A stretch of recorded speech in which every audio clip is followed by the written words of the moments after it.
Y ahora con un evento muy importante, y es que tras un exitoso viaje y con un récord de 72 vuelos a Marte, el helicóptero Ingenuity de la NASA ha concluido su misión. Aunque sufrió algunos daños en su última expedición, esta pequeña aeronave ha dejado una gran huella en la historia al convertirse en el primer objeto en volar a otro planeta. Moisés García en Ciencia Actualidad nos comenta más.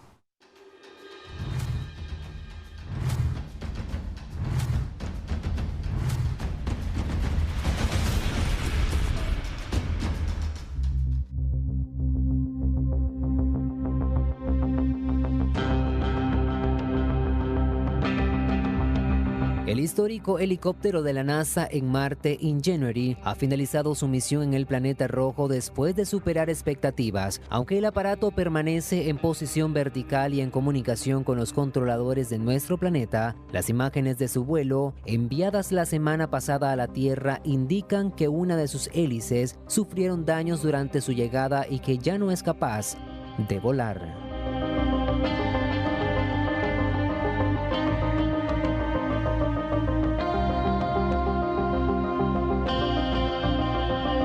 La misión Ingenuity ha marcado el fin de una era y el comienzo de una nueva fase en la exploración espacial, al lograr el primer vuelo controlado y propulsado en otro planeta el 19 de abril de 2021. A pesar de los planes iniciales de hasta 5 vuelos, el helicóptero superó las expectativas y ejecutó la impresionante cifra de 72 vuelos en el planeta rojo.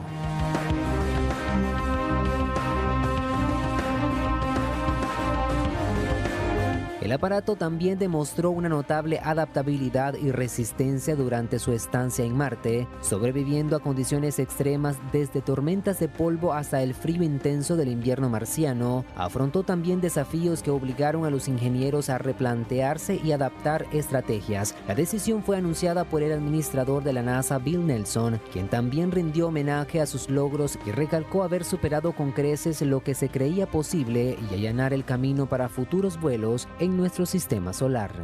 Moisés García, Acción 10.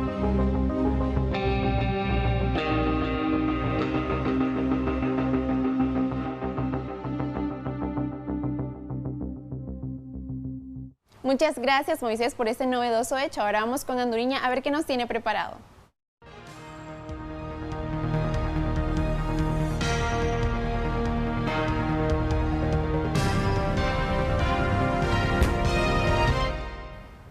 Así es, Yasmina Vargas, y en nuestro segmento Asesoría hablaremos acerca de la pensión por viudez. Queremos comentarle que lamentablemente tenemos algunas fallas técnicas en nuestras páginas de Facebook, así que si usted tiene alguna duda o quiere hacer algún comentario, perfectamente puede hacerlo a través de nuestra línea telefónica 2228-1007 para que nuestro experto acá pueda responder a su consulta. Le damos la bienvenida a Manuel Ruiz, quien es experto en temas de seguridad social. Gracias por acompañarnos una vez más.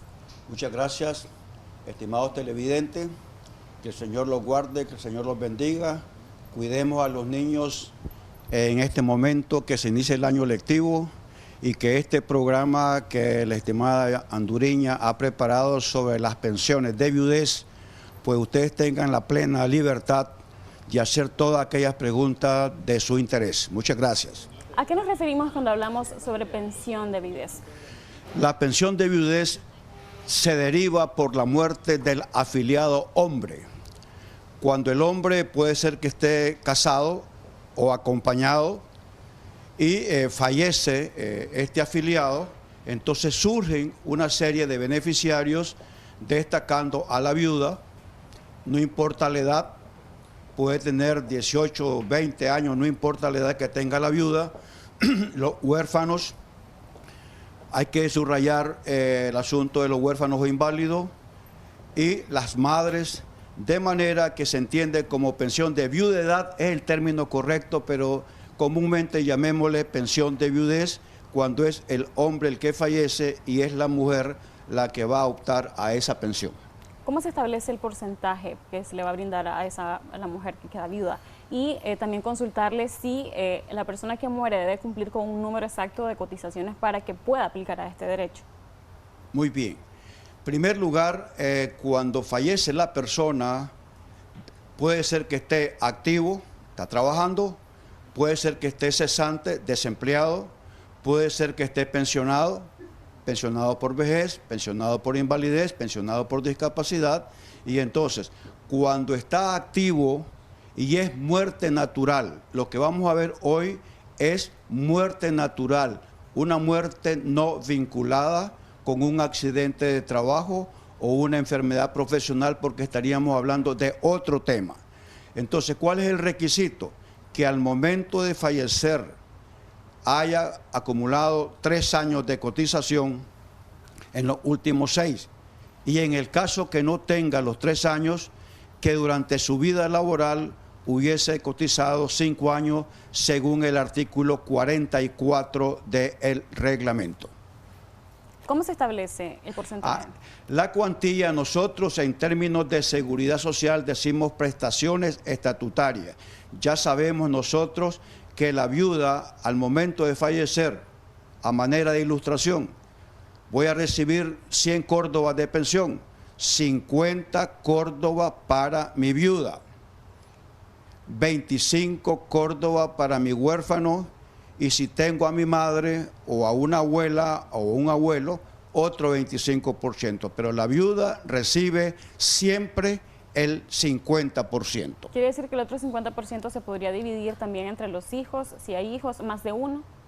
Sí, efectivamente, cuando el núcleo familiar está constituido por la viuda, 50 córdobas para la viuda, 25 para el huérfano A y 25 para el huérfano B. Si al momento de fallecer existe viuda más de 2 hijos, 3 hijos, ya no podemos darle 50 a la viuda, porque si le damos 50 a la viuda, 25 más 25 más 25 serían 125. Y el artículo 70 del reglamento preceptúa o establece que la cuantía de la pensión no puede exceder el 100% de la pensión que le hubiera correspondido recibir al titular fallecido. ¿La ley cómo define las edades de los huérfanos que realmente pueden optar a este derecho? Bien, voy a entonces explicar las dos cosas. Cuando la viuda recibe pensión con carácter vitalicio, cuando al fallecer, si hoy a esta fecha, ¿qué fecha hoy? 28. 30. 30. 30 de enero. Hoy 30 de enero fallece el afiliado, se le presta, se confirma con la edad de nacimiento de la viuda, y si es mayor de 45 años de edad, se le concede vitalicia. Si ella es inválida, se le concede vitalicia independientemente de la edad. Andaban de luna de miel, hay un accidente, son jovencitos y pues tienen 20, 23, 24 años, fallece el esposo, ella queda viuda, pero queda con una lesión medular. Entonces, esta viuda que tiene apenas 22 años recibiría la pensión con carácter vitalicio porque ya está vulnerable y no tiene capacidad para trabajar. ¿Quiere decir entonces solamente en ese caso? Si no es así, la cantidad es menor del tiempo que va a recibir. Es correcto. Entonces, ahora, podría ser de que la viuda, siendo mayor, puede ser que la viuda sea de 22 años. Entonces le pregunta a la ley, ¿usted tiene hijos? Si la respuesta es no. Tengo 30 años, dice la viuda. ¿Tiene hijos? No. La pensión de usted será por 2 años. Pero si la viuda tiene 18, 19 años y le dice, estoy embarazada, o tengo un niño de 1 año de edad, entonces le dice la ley, si no has tenido hijos, te doy 2 años. Pero como tenés ese niño de 1 año, a ese niño le voy a dar de 1 año a 15, 14 años. Ya a usted viuda le voy a dar 14 años también. Pero le dice la ley, cuando tenga ya 15 años este niño, quiero saber si está estudiando. Si ese niño está estudiando, se le prorroga hasta los 21 años, es decir, hasta los 6 años más, y a la viuda también. Y luego ya podemos ver la casuística cuando se le cancela a la viuda la pensión, porque puede ser que ella quiera restablecer su vida normal, ya ha pasado 2 años, 3 años, y dice, yo me voy a casar, se vuelve a casar y entonces en esas circunstancias se le cancela la pensión y se le indemniza con 12 mensualidades. Entonces, en el caso de que estás embarazada de la persona de tu esposo que murió, ¿cómo aplica la ley? ¿Cuál es el derecho que vos tenés? Entonces le dice la ley, ese producto que usted anda en el vientre, todavía no sabemos si van a nacer o no van a nacer, porque puede ser que sea non nato, que se haya expulsado del vientre, pero que ya venga sin vida, de un non nato. Pero si él nace, entonces le dice, cuando esté en el vientre yo te voy a dar por 2 años. Cuando el niño o la niña, lo que sea, nace, me venís a informar de que tu hijo ha nacido, lleva al bebé y entonces a partir de ese momento ese niño va a recibir hasta los 15 años y a la viuda se le va a dar hasta los 15 años de edad. Tenemos una llamada telefónica. Muy buenos días, la escuchamos. Le pedimos solamente que le baje un poquito el volumen a su televisor para poderla escuchar claramente. Ok, damos paso a la siguiente llamada telefónica. Buenos días. Ok, no hay. En el caso de que una vez, ¿cómo le comprobás a la ley que realmente el hijo, si nace, es tuyo? O sea, hay que hacer una prueba de paternidad. ¿Cómo lo comprobás? El artículo 103 de la ley, y en este caso particular, todo hijo que nazca siendo mi esposa es mi hijo. No hay ADN, no hay nada que pueda hacerse porque efectivamente somos casados. No ha habido divorcio y en consecuencia todo hijo que nazca va a ser, yo voy a ser el padre. Entonces allí no, puede ser de que no son casados, son acompañados y fallece. Ella está embarazada. En ese caso se hace un estudio de unión de hecho estable y realmente lo que se conoce la figura posesión notoria de Estado. No con un abogado, sino una trabajadora social, de manera que investiga a los familiares del fallecido, a los familiares de la viuda, y se determina que efectivamente esa muchacha era compañera de ese fallecido y se le reconoce a ese hijo. Usted me comentaba fuera de cámara de que hay casos en los que tal vez los parientes no están como muy de acuerdo con la relación y entonces a la hora de que quieren comprobar que efectivamente es viuda, buscan la manera de que no sea así, de que no pueda recibir ese beneficio. Entonces, en ese caso, ¿cómo aplica? Sí, efectivamente hay casos que a uno lo conmueven porque a ver, ¿cómo me explico? Hay algo especial en la vida que se debe de cuidar es a la viuda, a los huérfanos y a los inválidos. Eso es lo que yo he hecho en estos 44 años. Entonces, cuando una suegra, porque no quiere a su nuera, hace una carta o informa al IN que esa mujer le daba mala vida a su hijo, que su hijo constantemente le decía que solo en conflictos familiares vivían, entonces el IN puede efectivamente negar o cancelar la pensión de viudez. Hemos conocido varios casos.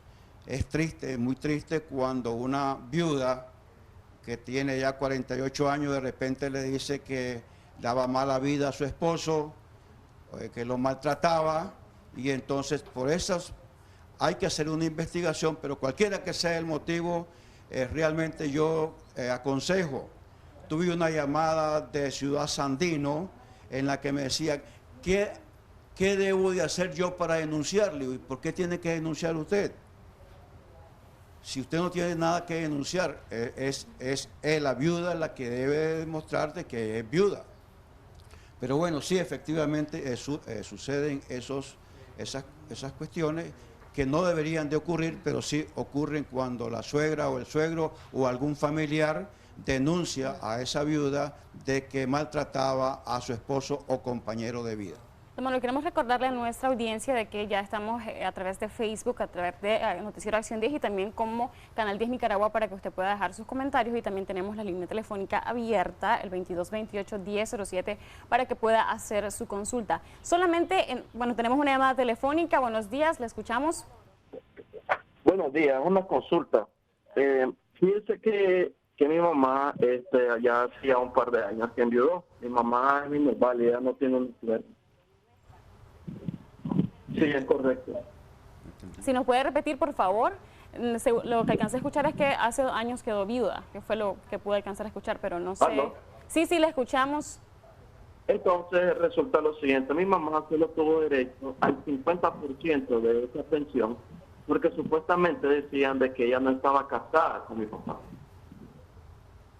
No, basado en el artículo 72 de la Constitución y 64 del reglamento, no hay ninguna diferencia entre una compañera de vida y una esposa. No existe ninguna diferencia. Cuando digo ninguna, es ninguna. El mismo tratamiento, el mismo requisito, el mismo monto, y no es porque ella haya sido compañera de vida. El artículo 72 de la Constitución establece que aquí en el país se reconoce la unión de hecho estable. En consecuencia, esa no es ninguna razón para que se le haya dado menos.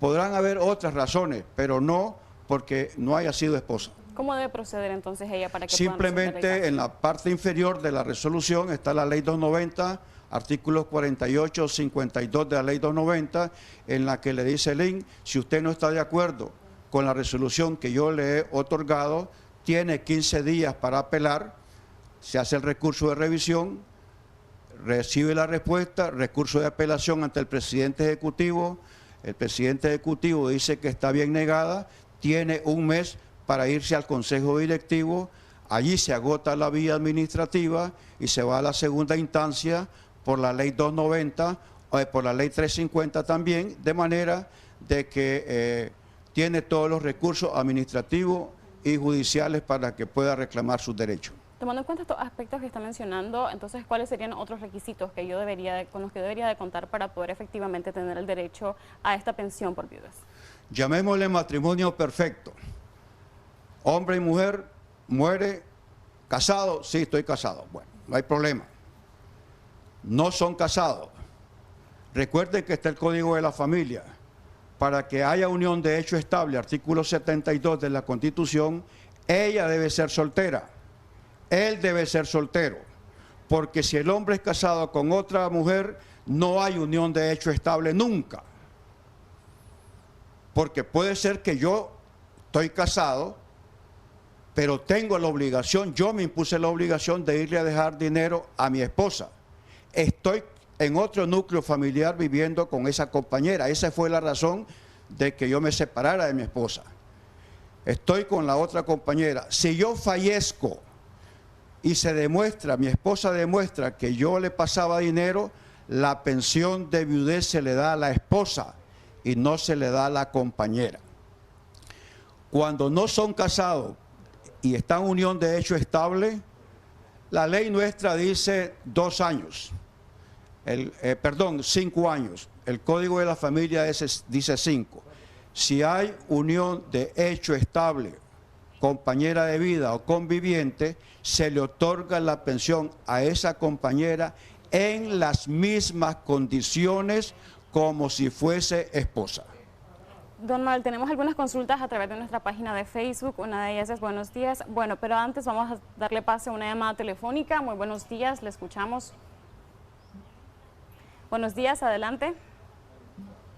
Bueno, vamos a dar paso al comentario en Facebook, que es buenos días. ¿Bajo qué artículo le suspenden a una viuda que ya su hijo es mayor de 21 años y continúa estudiando el hijo y la viuda alcanzó 60 años, pero no logró cotizar en el INSS solo 110 semanas?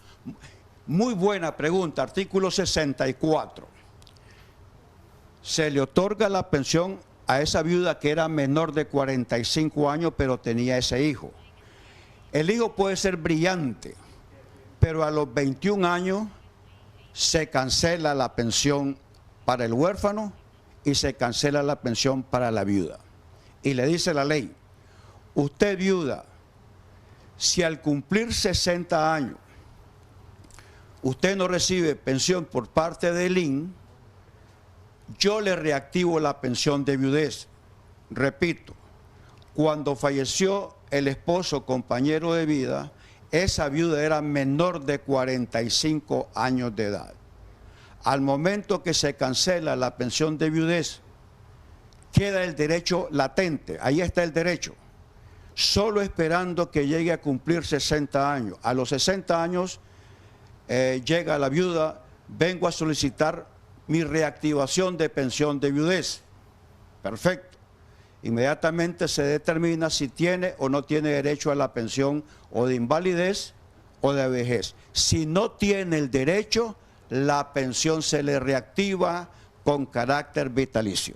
¿Cómo debe entonces ella ir al INSS para buscar cómo le resuelvan ese caso y efectivamente poder tener ese... Es sencillo, no busque abogado, no me busque a mí, porque eso es sencillo. Usted le otorgaron la pensión, le dieron una resolución, le dieron un carnet, tengo entendido que no lo votó, pero si lo votó, llegue y identifíquese en el Seguro Social que usted era la viuda, su cédula de identidad. El sistema no borra nunca la información y ahí van a determinar si usted recibió pensión de viudez temporal. Si eso es así, hace la solicitud, se hace un estudio social, se llega a su domicilio, se le pregunta al vecino, y quiero aclarar, no se aflija ni se sienta ofendida porque el INSS llega a preguntarle al vecino que si efectivamente esa mujer que está allí ha continuado viuda. El vecino podría decir que llegó un amigo o qué sé yo, pero el INSS hace un estudio para confirmar si hay viudez, si continúa viuda, y en consecuencia a los 60 años se le reactiva la pensión de viudez. O sea que si ella tiene una pareja actual, después de que murió su esposo, ya no podría tener ese derecho. Bueno, si realmente la viuda, estando recibiendo la pensión, decide casarse, informa al Seguro Social que se va a casar, el INSS le dice, cuando usted se case, me presente el certificado de matrimonio. Se presenta la viuda con el certificado de matrimonio, venía recibiendo 5.000 córdobas, le dice el INSS, tome un cheque de 60.000 córdobas, aquí se cancela la pensión de viudez. Si tiene hijos, usted continuará como representante de sus hijos, pero la pensión de viudez aquí termina porque usted pasa a ser beneficiaria de su nuevo esposo. ¿Y ese monto cómo se define? Ese monto se define de manera sencilla, le dice, si usted se casa, yo la indemnizo con 12 meses. De manera que si venía recibiendo 5.000, le dan 60.000. Venía recibiendo 10.000, le dan 120.000, etcétera. Don Manuel, tenemos más consultas. Mi inquietud es la siguiente. Yo tengo 3 años de unión de hecho estable y mi pareja no me tiene inscrita en el seguro del INSS. ¿Tiene a su expareja todavía? ¿Qué derechos tengo en ese caso? Yo tengo una niña con él de 10 años de edad. Bueno, cuando uno no es casado, o es casado o es acompañado, no tiene ninguna obligación de ir a reportar al INSS. Nada tiene que ir a hacer.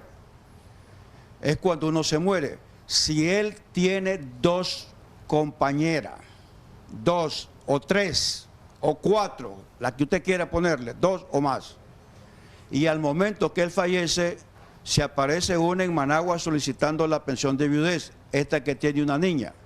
Se aparece la otra solicitando también pensión de viudez, porque el artículo 94 dice, si usted se considera con derecho, vaya a solicitar. Se presentan 3. Eso está en el artículo 1, literal ñ del reglamento. Se hace un estudio y la pensión de viudez se concede a aquella mujer con quien tenga la hija o los hijos menores. Esta que dice, yo tengo 3 años, tengo una niña de 10 años, la otra lo tiene de 12 años, la otra lo tiene de 15, la pensión de viudez va a ser para esta muchacha que tiene una niña de 10 años, porque esa es la niña, la hija menor del fallecido. Aquí también nos consultan, dice de que a esta persona le quitaron la pensión de viudez cuando se jubiló. Que le quitaron, sí, en ese caso, ¿cómo funciona? ¿Cómo aplica la ley? ¿Es posible? Eso no puede ser. Hay compatibilidad. Según el artículo 110 de la ley y 64 del reglamento, la mujer puede tener 4 pensiones, 2 directas y 2 derivadas. La mujer trabaja, su pensión de vejez. La mujer sufrió un accidente de trabajo, su pensión de discapacidad. A eso llamamos pensión directa. Pensión derivada, la pensión de viudez. El hijo falleció, pensión de ascendencia. Que la suma de las 4 pensiones no llegue a $1.500. En consecuencia, si esta señora recibía pensión de viudez llega a los 60 años, solicita la pensión de vejez. Si ella por derecho propio recibe por pensión de vejez $1.500, que son 54.500 córdobas más o menos. Ayer yo tuve una pensión de $1.500 de cierta persona y el monto 54.500 córdobas es la pensión que le otorgaron a esta persona. Entonces, si ella tiene derecho a los $1.500, efectivamente la pensión de viudez se cancela. Efectivamente es la excepción de que la pensión de viudez se cancela cuando la mujer por derecho propio tiene derecho a una pensión equivalente a $1.500. O sea que si es inferior a esa cantidad, igual puedes tener tu pensión por no hay ningún problema. Y la de viudez. Recibe pensión de 30.000 córdobas y le van a dar una pensión de viudez de 20, 30 más 20, 50, no hay ningún problema porque los 50.000 no exceden los $1.500. Don Manuel, tenemos una llamada telefónica. Muy buenos días, le escuchamos. Buenos días. Solamente quería hacerle una consulta ahí al licenciado. Claro, adelante. Yo tengo una hermana que recibe una pensión de viudez también. Mi pregunta es, digamos, si como el licenciado estaba diciendo, de que si se llegara a casar con otra persona tiene que reportar eso, pero si no se casara, solo se juntara con otra persona, ahí la perdería la pensión o no. Sí, efectivamente, fíjese usted que yo eso lo he analizado a fondo porque el artículo 72 de la Constitución reconoce la unión de hecho estable. Si se casa, hay un certificado de matrimonio. Si hay unión de hecho estable, tiene que estar conviviendo al menos 2 años. Automáticamente el INS le cancela la pensión de viudez, no hay indemnización y pues la pensión se termina. Tenemos otra llamada. Muchísimas gracias por habernos llamado. Don Manuel, tenemos otros comentarios. Buenos días, tengo una pregunta. Si yo me casé con una muchacha y viví con ella 5 años y después ella por fuera le tuvo un bebé a otro muchacho, ¿siempre ella aplica y el niño, aunque el niño sea de otra persona? No. Si entendí la pregunta, él estuvo con esa muchacha, sí, tuvo una niña con él, sí, y luego él se retiró. Sí, no, dice, ok, tengo una pregunta. Si yo me casé con una muchacha y viví con ella 5 años y después ella por fuera le tuvo un hijo a esa otra persona, ¿ella siempre va a aplicar a ese derecho? No, ya no es, ya ella es harina de otro costal. Ok, tenemos otra pregunta y es, buen día, ok, dice, buenos días, la pregunta, soy viuda hace 22 años y mi pensión me fue denegada porque él murió inactivo, ¿no tengo derechos? Pregunta ella. No, el artículo 64 del reglamento se vincula con el artículo 44. Puede ser activo o puede ser pensionado. Tomen nota lo que tienen lapicero y cuaderno. ¿Cuál es el propósito que debe cumplir todo hombre y toda mujer? Cuando usted se encuentra cesante, desempleado, y si usted ya tiene 250 semanas, vamos a poner que alguien se fue en el 2010, se fue del país, pero ya tenía acumulada 250 semanas, 250 que son 5 años. Se fue en el 2010, se muere ahorita en el 2024, 14 años no ha cotizado. Pero como él tenía 250 semanas, entonces la viuda, los huérfanos y la madre pueden solicitar su pensión, aunque él se encontrara aquí en el país o fuera del país, siempre que demuestre que él cotizó 250. Y es una cuestión sencilla. Realmente el INS tiene un sistema de cuenta individual desde 1964, de manera que no hay ninguna pérdida de derecho por la cual yo, si me encuentro desempleado, los mismos derechos tengo desempleado que estando activo. Tenemos otras consultas, siempre en seguridad social, pero tal vez no sobre el tema, pero es, buenos días. Me despidieron en noviembre del 2022, coticé 26 años y medio, soy maestra y me jubiló a los 55. Tengo 52 años cumplidos. ¿Cómo se procede en este caso? Artículo 55, literal B. El artículo 55, literal B, le dice a usted, maestra, usted no necesita estar activa. Usted se fue en el año 2022. Usted va a cumplir en el 2026, va a cumplir sus 55 años.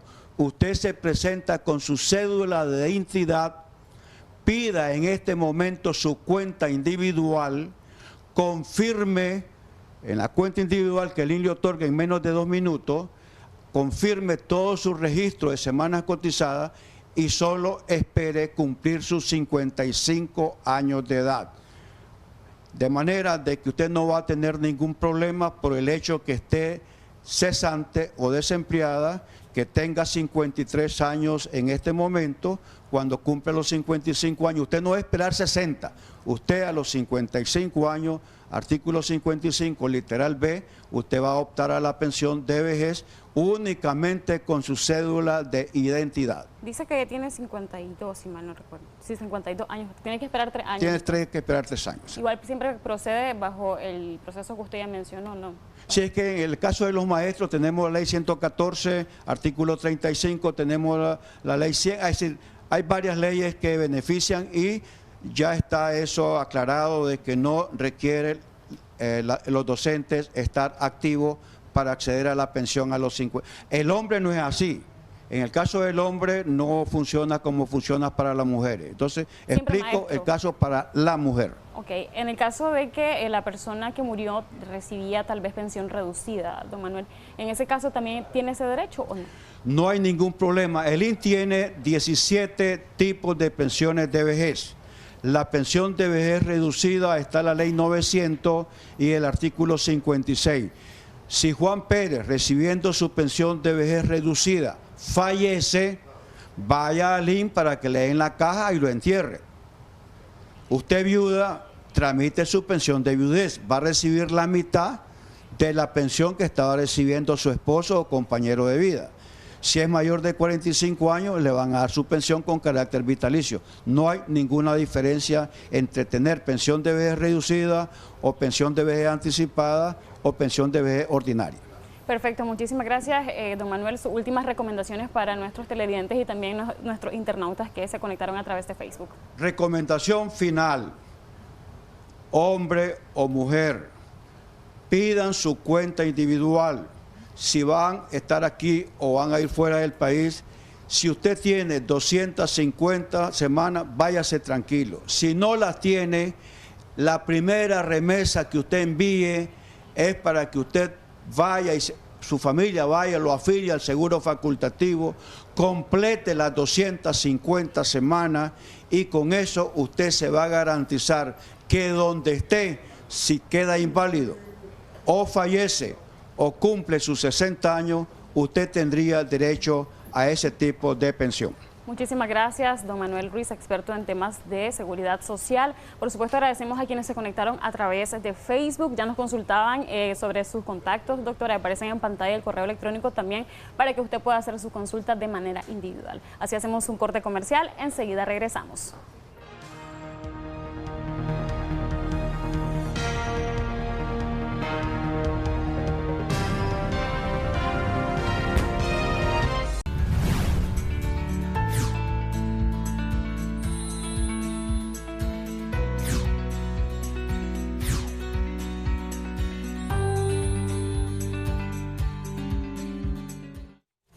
Qué grato que pueda seguir con nosotros en Acción 10 en la mañana. Recuerde también compartir algún comentario con nosotros en nuestras páginas en Facebook.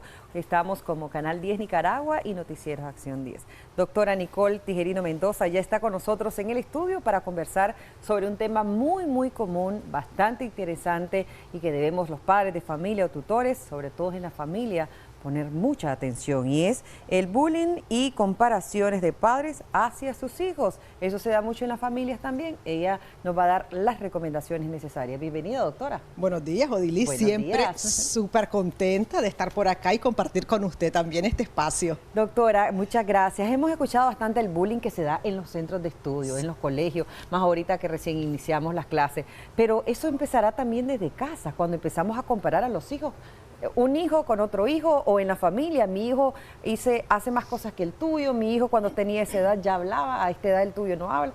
y etcétera, etcétera. Así es, Odilí, definitivamente comienza en casa, porque recordemos que la primera escuela es la familia, es el hogar. Entonces, si nosotros le hacemos bullying, por ejemplo, a nuestros hijos o entre hermanos, esa conducta se va a reflejar ya fuera de casa. Sí. Y si estamos hablando del ámbito escolar, obviamente que se va a reflejar también en escuela.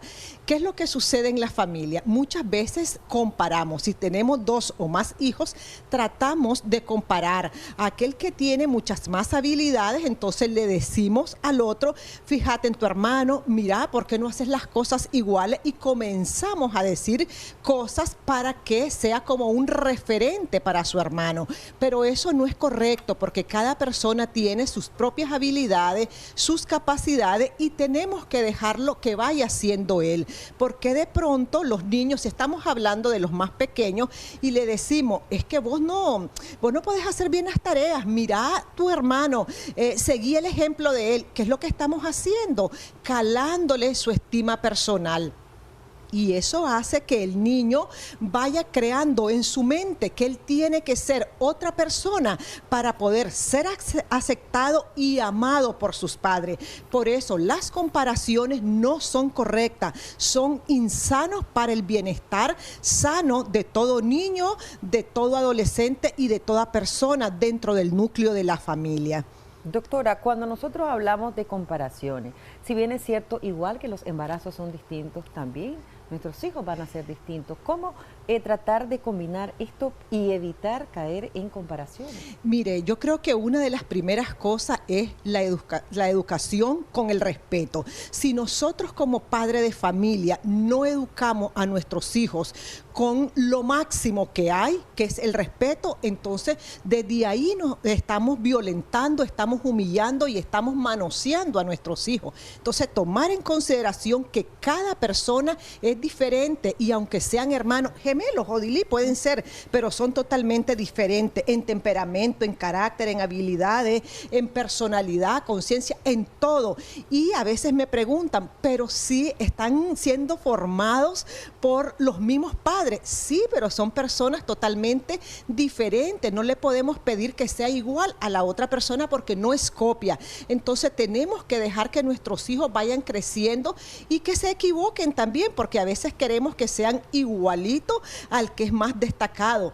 Pero lo importante es identificar cuáles son las habilidades y cuáles son las fortalezas que tiene cada uno de nuestros hijos.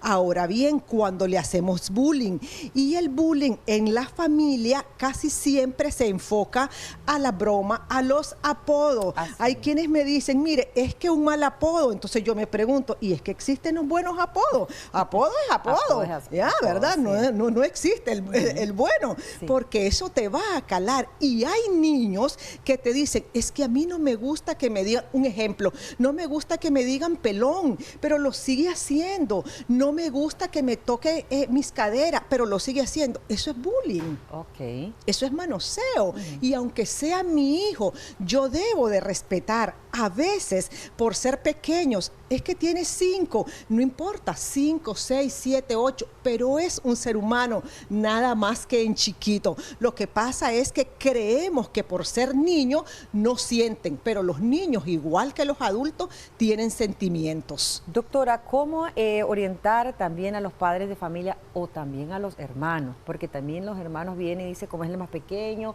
siempre es el más susceptible. Entonces, ¿cómo orientarlos también para evitar caer en esto? Mire, nosotros siempre explicamos, si tenemos 2 niños, ahí ya van a haber diferencia y pueden haber celitos entre los hermanos. Y máxime, si nosotros como mamá o papá seguimos fomentando eso, porque cuando comparamos, lo que hacemos es crear rivalidad entre los hermanos, crear competencia, pero una competencia insana, porque yo quiero ser mejor que vos, porque yo quiero tener mejor cuerpo que vos, porque hasta eso pasa. A mí me llegan chicas y me dicen, no, es que ella tiene mejor cuerpo que yo, es que mire, a mí me dicen la flaca o me dicen la gorda. Entonces, desde ahí nosotros no estamos haciendo un buen manejo en la educación y en la formación para con nuestros hijos.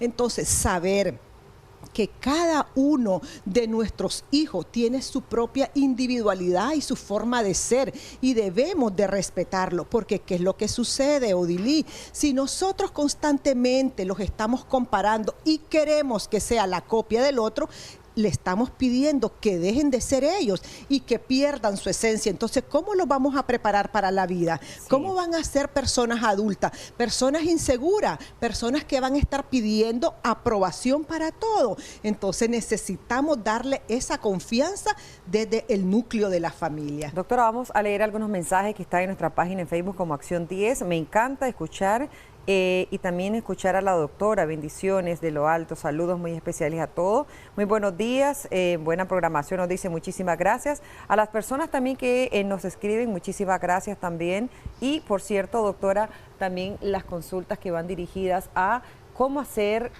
cuando son los padres los que ponen en competencia. A tu hijo le compraste tal cosa, ahora yo le voy a comprar a la mía, cuál vale más, y etcétera. También no, eso podría entrar en el bullying. Sí, por supuesto, y eso lo que nos va a fomentar es personas más consumistas, que estemos pendientes más de las cosas materiales y no de ser buenos seres humanos, buenas personas, de poder ser empáticos, solidarios con los demás, ¿verdad? Si nosotros nos enfocamos única y exclusivamente en lo material, sí. Y lo más triste y lamentable es que muchas veces decimos, es que yo le quiero dar a mi hijo todo lo que yo no tuve, pero es que lo que usted no tuvo ya no cuenta, ahora cuenta lo que se le debe de dar a su hijo y lo que su hijo necesita. Fíjese que a veces en las consultas me encuentro chicas que llegan súper ansiosas, deprimidas, porque las descalifican en casa, en la familia, las descalifican. No, es que vos sos más lenta que tu hermana, entonces mejor que lo haga tu hermana. Oh. Y si es con los asuntos de tecnología, no, dáselo a la fulanita, porque es que ella no sabe, y tal vez la otra chica sí lo domina, pero la descalifican. Entonces, ¿qué hace ese mensaje? ¿Qué hace en esta chica o en este chico? Calar negativamente su estima personal y sentirse realmente que ella no sabe, que ella no sirve, porque recordemos que todo lo que nosotros le enviamos a nuestro cerebro, sea positivo o negativo, el cerebro así, mire, Odilí, al tronar de los deditos se cree el cerebro absolutamente todo. Por eso es que siempre recomendamos que sean mensajes positivos, más halago y menos recriminación con nuestros hijos. Doctora, ¿cómo hacer y para combinarlo? Porque ya recién entraron al colegio también los jovencitos, y cuando en el colegio se recibe bullying y les cuentan las mamás, nos decía una amiga televidente, luego decían, sos mamita. O sea, ¿debe el niño no contarle ese bullying a su mamá que él siente que está padeciendo en el colegio? Oh, sí, por supuesto, y eso no es que sea mamita. Los padres están para proteger, los padres están para educar, para formar. Se lo debe de decir a los padres y también lo debe de informar en el colegio. Y eso no es que el niño esté siendo mamita o que quiere la sobreprotección de los padres. No, es importante informar que aquel niño o aquella niña me está humillando, me está golpeando o me está diciendo cosas que me hacen sentir mal. Porque el bullying hay que tratarlo desde un primer momento, porque si no, entonces no podemos detenerlo y más adelante, ¿qué es lo que vamos a tener? Niños con serios problemas, traumas para toda la vida. Como no, doctora, muchísimas gracias también porque nos da recomendaciones para aquellas personas que nos están siguiendo en redes sociales. Muchísimas gracias. Ahí vemos los números de teléfono en pantalla de la doctora Nicole Mendoza Tijerino si quiere hacerle alguna consulta. Vamos a decirles a ustedes también que estén muy pendientes de nuestra programación porque tenemos más informaciones de inmediato.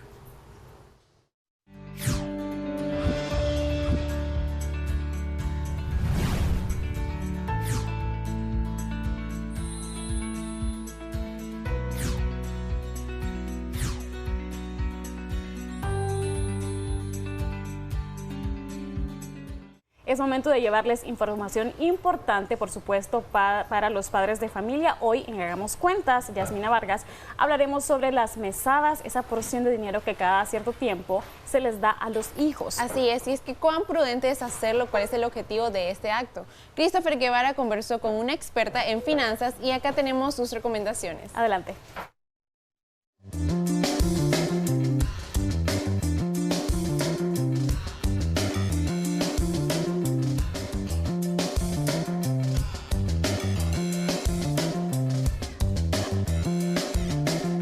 si solamente les regalamos el dinero, se va fomentando esa cultura del merecimiento de es que me lo tienen que dar porque sí, y eso es un daño que le terminamos haciendo. Esa es la opinión que la educadora financiera Gisela Canales comparte respecto al dinero que muchos padres dan a los hijos en concepto de mesadas.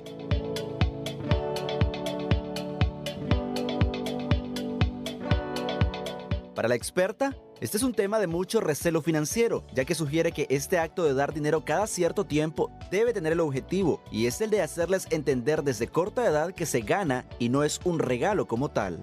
La primera lección siempre tiene que ir de la mano con el valor del dinero. Tienen que saber de dónde sale, cómo se gana y por ende lo que cuesta obtenerlo, y por eso se debe cuidar.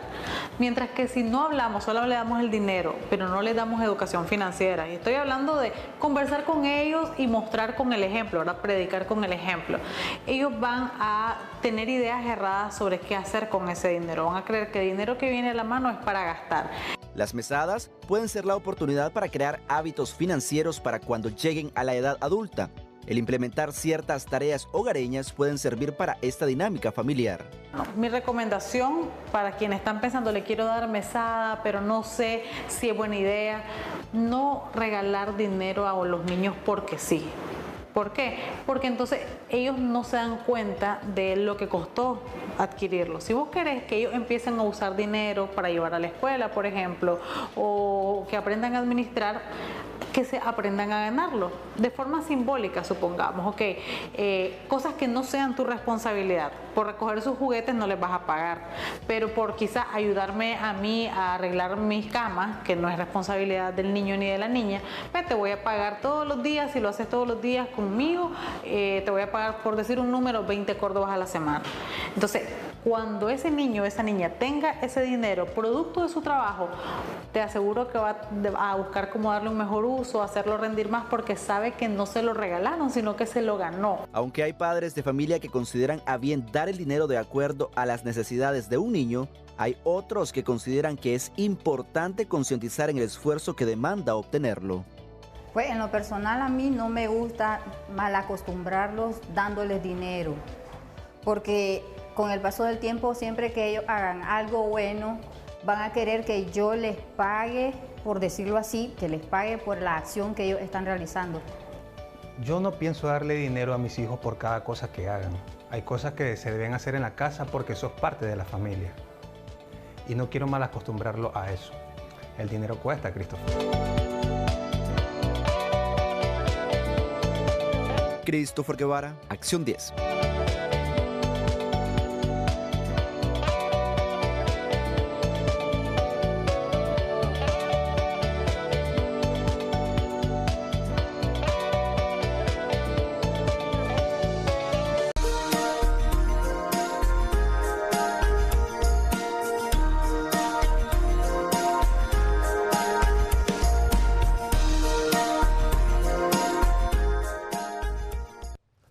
Seguimos con más en Acción 10 en la mañana, ya en nuestro segmento Sexualidad y Familia. Hoy vamos a hablar de un tema muy interesante y es la vacuna contra el virus de papiloma humano. Hay muchas situaciones que usted quizás se debe preguntar.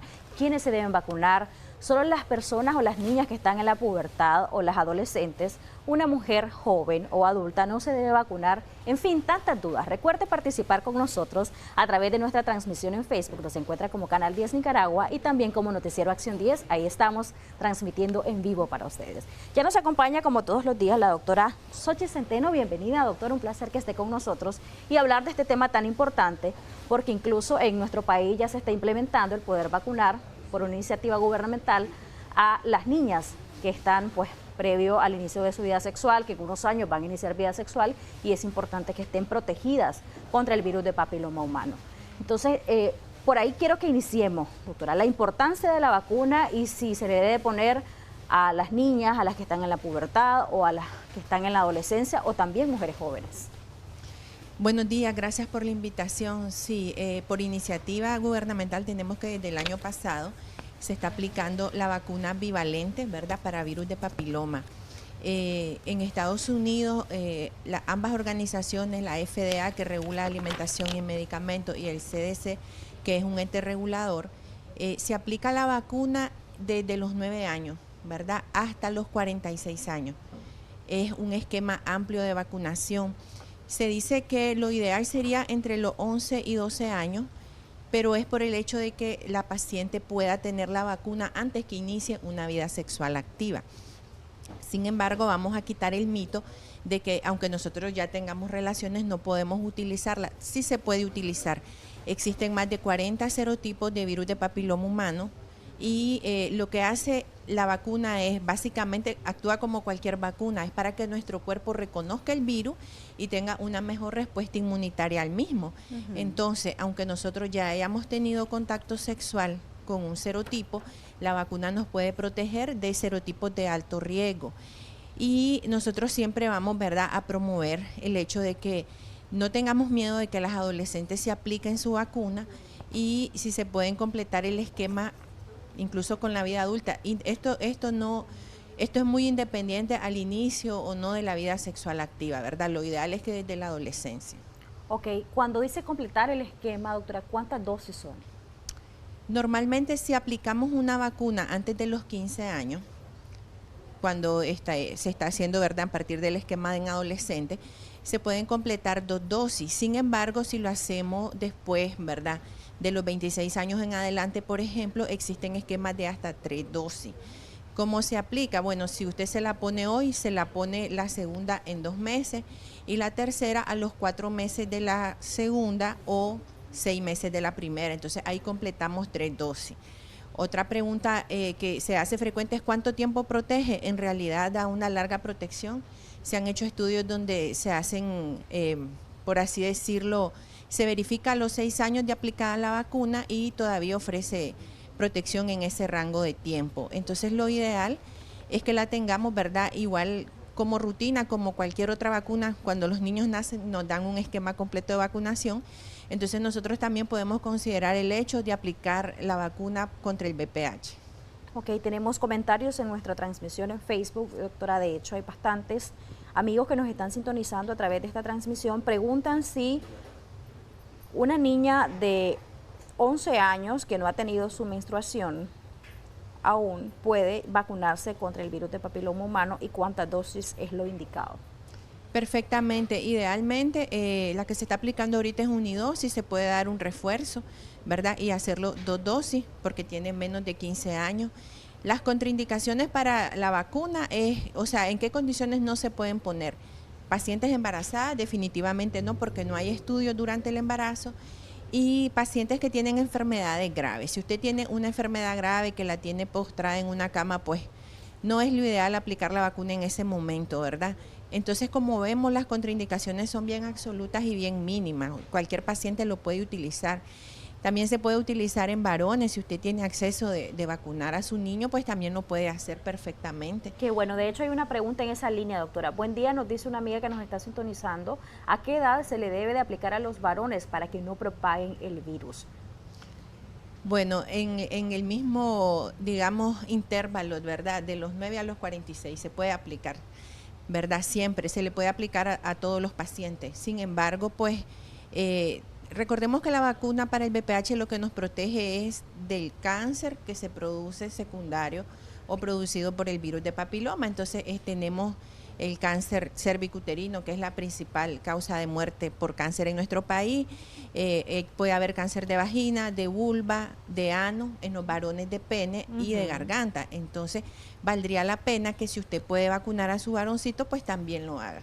Perfecto. Hay otro comentario, doctora. ¿Y si mi hija de 14 años tiene un esquema de 3 vacunas de VPH, se debe poner nuevamente? Hasta ese momento ya está inmunizada, ¿verdad? Se consideraría que no, porque recordemos que tiene cepas específicas que las protegen, ¿verdad? Y algo que valdría la pena decir es, si usted ya le descubrieron una lesión por virus de papiloma humano y tiene acceso a ponerse la vacuna, póngala también, porque recordemos que son más de 40 serotipos virales. Entonces, una recomendación es, cuando ya nosotros nos hacen un diagnóstico del virus de papiloma humano, use preservativo. Por eso mismo, porque también podemos contraer cepas virulentas que sean altamente oncogénicas, o sea, que puedan llegar a producir cáncer. Yo he escuchado, doctora, que normalmente, aunque te hayan puesto las 3 dosis, el esquema completo, a los 10 años tenés que renovar y ponerte nuevamente las 3 dosis. ¿Eso es real o es nada más un mito? En realidad se están haciendo estudios para completar eso. Se dice que la protección, como usted bien lo dice, puede haber de 6 hasta 10 años. Hasta 6 años todavía se han hecho estudios donde la paciente está protegida, ¿verdad? Y eso está en dependencia también. Recordemos que si ya la paciente inició vida sexual, el 80% de nosotros, la población, ha tenido contacto con virus de papiloma humano. Sin embargo, no todos vamos a desarrollar las lesiones, ¿verdad? Hay virus, cepas que producen plenamente la verruga, pero hay pacientes que llegan a hacerse un Papá Nicolau, vemos que todo está bien y sale el virus y dice, pero ¿cómo es posible si yo nunca me ha salido nada? Entonces, es dependiendo de la cepa viral y dependiendo de nuestro estado inmunitario, ¿verdad? Recordemos cómo el COVID causó estragos porque hay pacientes que eran portadores, hay pacientes que se enfermaban y pacientes que morían. Algunos pacientes, por ejemplo, en el caso de las adolescentes, pueden eliminar el virus perfectamente por su estado inmunitario.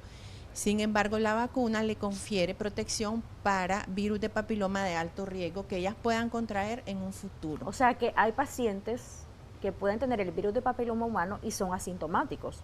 Perfectamente, en el caso de los varones. Por ejemplo, un ejemplo clásico, si en una pareja, la paciente llega a tener una lesión, digamos, en el cuello de la matriz de alto grado significa para desarrollar cáncer.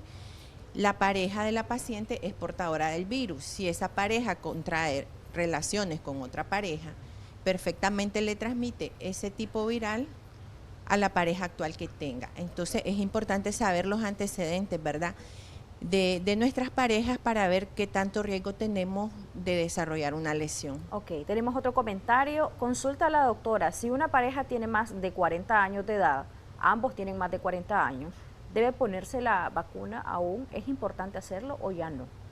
Si tiene acceso a ponérsela, hágalo. La verdad es de que, como decimos, pues a los 40 años, ¿verdad? Igual uno sigue teniendo vida sexual activa, entonces no quiere decir que porque no hayamos tenido una lesión o un examen alterado con virus de papiloma humano no lo vayamos a adquirir. Entonces es importante mejorar nuestra respuesta inmunitaria y siempre vamos a decirlo, pues si usted tiene acceso con su hijo adolescente, pues es un factor de protección si se le aplica la vacuna, aunque después pudiera renovarla en otro esquema después de los 26 años. Ok, entonces vayamos concluyendo, doctora, con la importancia de la vacuna contra el virus de papiloma humano. Usted decía que muchos tipos de virus de papiloma humano son causantes de cáncer cervicouterino. Y en el caso de los varones, ¿qué pueden causar? Sí, puede haber cáncer de ano, de recto, de garganta y de pene. Entonces, nos protege, ¿verdad?, no solo a las mujeres, porque nuestro tejido, por así decirlo, el cuello de la matriz tiene, digamos, el virus del papiloma tiene mucha afinidad al tipo de tejido del cervix, ¿verdad?, de nuestro cuello de matriz. Sin embargo, en los varones también puede llegar a presentar lesiones. No va a crecer un cáncer en un ratito, ¿verdad? Esto es un periodo que puede llevar hasta 10 años. Pero si nosotros ni siquiera sabemos que somos portadores, cuando ya tengamos una lesión, es más fácil tratarla, es más fácil prevenirla. Entonces lo ideal es que si usted tiene acceso a ponerse la vacuna, pues que se la ponga, ¿verdad? Y que apoyemos, digamos, esta iniciativa de la aplicación, pues, aunque está limitada solo a las mujeres en este momento, a las niñas, ¿verdad?, adolescentes, pero también en algún momento si usted puede tener acceso a aplicarla en su varoncito, pues también lo puede hacer. Ok, muchísimas gracias, doctora, por habernos instruido en cuanto a este tema tan importante. A nuestra amable audiencia que fue partícipe del mismo, también muchísimas gracias. ¿Dónde la podemos ubicar? Sí, estamos ubicados semáforos de donde fue el Cine Salinas, 3 cuadras al norte, edificio Gurdián, 2º piso, frente a Farmacia Gurdián. Bueno, muchísimas gracias nuevamente. Seguimos con más de Acción 10 en la mañana. Duriño Ortiz, ¿qué tenés para nosotros?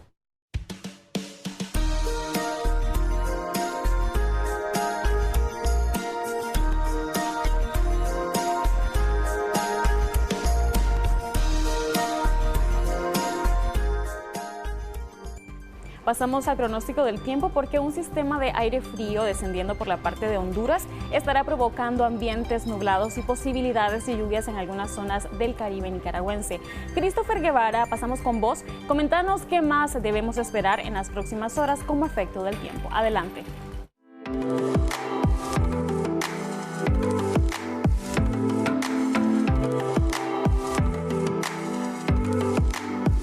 El segmento El pronóstico del tiempo es presentado por... Con su fórmula multisíntoma Tapsin Gripe y Tos, alivia efectivamente los fuertes síntomas de la gripe y tos.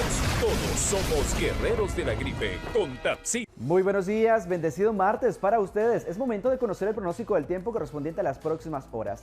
Oye, un frente frío será el protagonista para las próximas horas. De hecho, los expertos lo han pronosticado, lo han ubicado cerca de la frontera entre Honduras y el Golfo de México, que viene con su rumbo hacia territorio nacional. Así que la parte norte y noroeste del territorio nacional, alístense porque nos depara un día nublado prácticamente. De hecho, hay probabilidades para la gente del Caribe Norte y Caribe Sur y parte del territorio norte del país como Jinotega, Matagalpa, Estelí, con algunas probabilidades de lluvias. No así para la gente del Pacífico, donde predominará un ambiente totalmente soleado, y de hecho ya esto va cambiando un poco el panorama en horas de la tarde e iniciando la noche. Les doy detalles sobre los vientos, que serán de fuertes, una categoría muy moderada también para la gente del Caribe.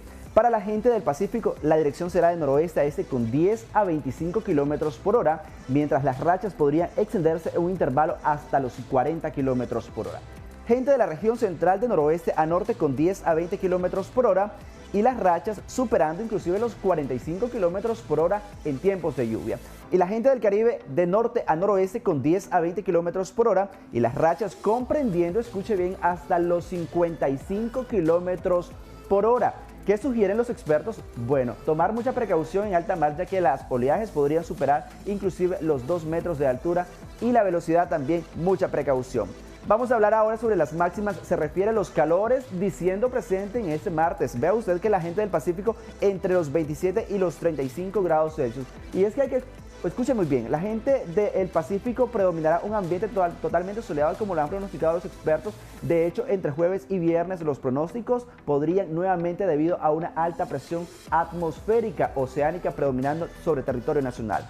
Región central entre los 25 y los 32 grados Celsius y un Caribe oscilando entre los 29 y los 31 grados Celsius. Nos vamos de inmediato sobre el otro lado a hablar sobre las mínimas, y es que un Pacífico entre los 20 y los 25 grados Celsius.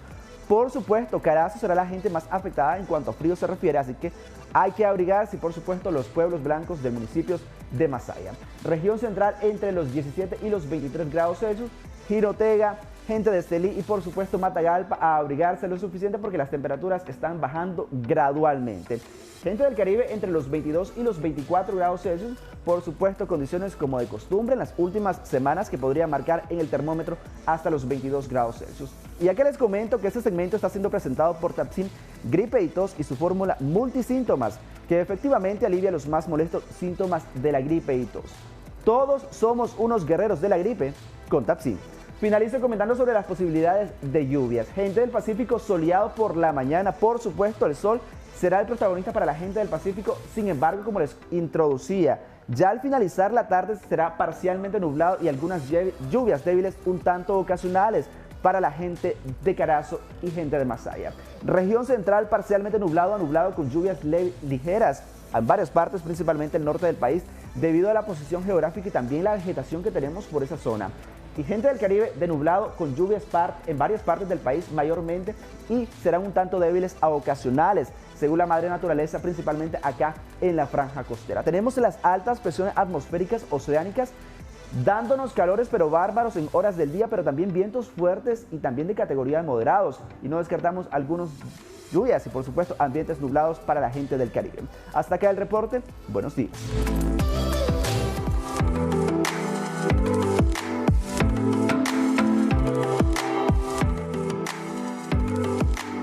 El segmento El pronóstico del